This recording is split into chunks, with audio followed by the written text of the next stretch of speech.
Announcement guys, another day, another ride. Biglaan ko palang niyaya ang aking asawa na mag-ride kami dahil matagal-tagal na akong di nakapag-ride. At para makapag-quick ride na rin kami dahil second wedding anniversary namin. Naalala na iwan ko pala ang wallet ko, buti na lang malapit pa sila kuya, Kaiser, at sila'y may date din ng kanyang girlfriend. 1 year na rin sila, akalain mo yun?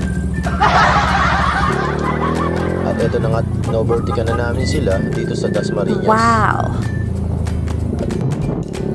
At nandito na kami sa bandang Naik. Akalain mo yun?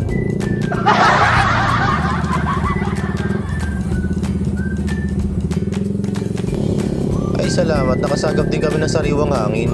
Napakasarap pala sa pakiramdam na kasama mo ang OPR mo. Siyempre walang iba kundi ang iyong asawa. At ayan, nag-enjoy na siya dahil malambot na upuan niya. At eto, nandito na nga kami sa may bukana ng Kibang Tunnel. At siyempre sa may sumalubong sa amin kung gusto daw namin magpa-take ng picture. Siyempre naman, eto na ang kaganapan. Ayan, siyempre may nagtitake ng picture pa at sumalis na rin kami. Ba talaga pag artista, pinipicture na lang oh. Oh, ayos ah, ayos.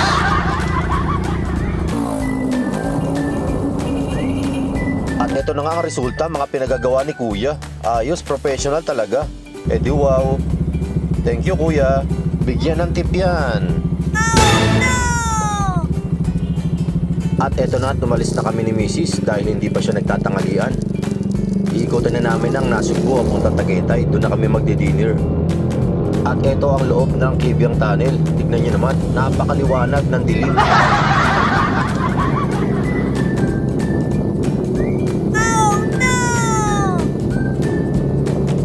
At eto na, palabas na kami.